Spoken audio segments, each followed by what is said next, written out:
Hi and welcome back. Today I'm going to do a very popular dish, chicken sukka. Chicken sukka has many variations, and the variation I'm going to do today is from a place called Erode. Actually a place, small town near Erode called Pallipalayam.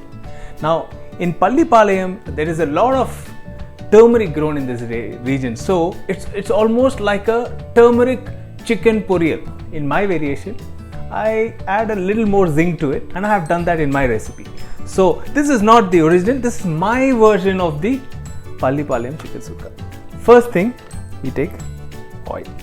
I've taken just enough oil to saute the chicken and the onion. The first thing that we'll add is mustard.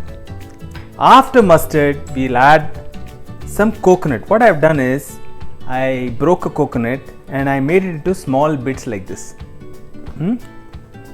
Small bits like this. Next, I took around 12 whole red chillies and I have cut it with a scissor. And when I cut it, most of the seeds fell off, which is good. We don't want seeds in it, okay? So this is how it is. You would have seen a lot of Chinese chilli chicken. It's a similar kind of a style, okay?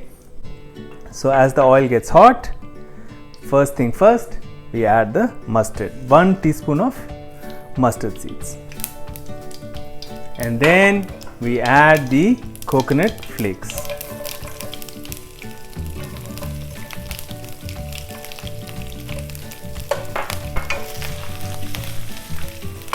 Along with the coconut flakes, as we saute it a little bit, we'll also add the chillies.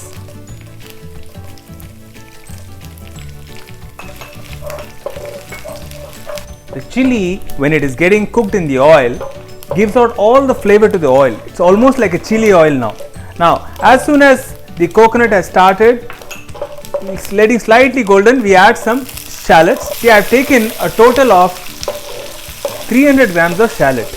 To the 300 grams of shallot, I have taken half of it and I have sliced it, and some pieces I have kept them whole. Now we add all of the sliced pieces also. Add curry leaves.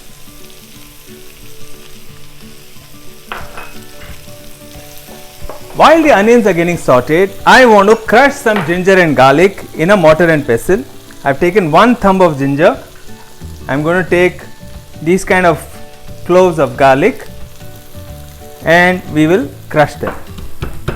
We can also add ginger garlic paste, but it tastes much more rustic when it is ground in a mortar and pestle. And now we add these crushed ginger and garlic to this mixture.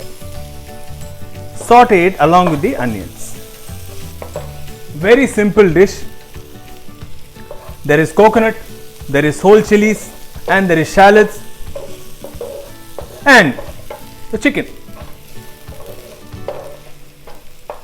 I learned this recipe from a very dear friend, Chef Suresh. Thank you for this beautiful recipe.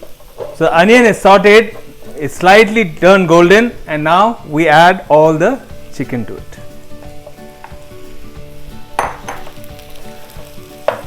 You see, I have cut the chicken into small pieces. If the chicken is too big, it will get difficult to cook it dry. So cutting a chicken small is very important. This stage of cooking is very critical. See, what we are trying to do here is we are searing the pieces of chicken. What does searing mean? Searing means we are ensuring that the whole outside of the chicken is cooked in hot oil, and which will make the chicken nice and juicy and plumpy. You see, you will see the chicken is, and how I am tossing it. You see, why I am tossing it? I am not adding any water at this moment. All I am trying to do is sear the chicken, and they are all getting round and juicy and plumpy. I have already added enough salt for the chicken, but we will add a little drizzle of it at this stage. For all the onions and the coconut, even they need some salt, so we will add it at this stage. Almost all the chicken has been seared, and now at this stage we take a little bit of water and we sprinkle on top of it.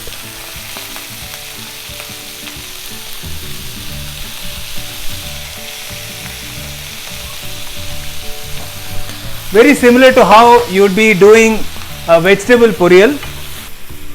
Now we'll reduce the flame and let it cook in its own steam by covering it up. So, if it was the original recipe, the Pallipalayam Kori Sukka is ready. But I told you I am going to give you my own version. So, two things I am going to do.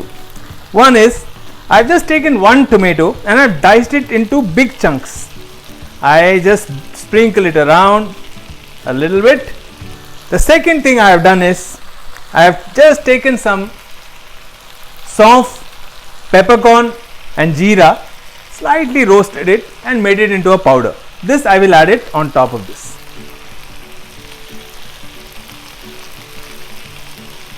Again, I have to tell you, this is not the original recipe of Pallipalayam Kori Sukka. This is my version because I like it a little more aromatic and flavorful. Tomato is added right at the end. You are not going to cook the tomatoes to make a tomato masala out of it. The tomato shouldn't be losing out the juices, and I have cut the tomato into big size dices, right? Chicken is almost ready, looking beautiful. And finally, a good sprinkle of my favorite herb, fresh coriander. Wow.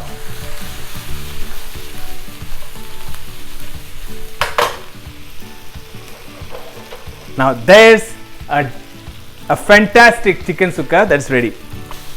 Beautifully the masala is coated, even the tomato is just cooked, the skin is coming off, so I don't want to cook it too much. You know, when you eat that chicken piece with a bit of that onion, the bit of that tomato and a bit of that coconut, that completes the dish, and that is why I like to do it my way. So this is ready to be dished out, and let's try it out now.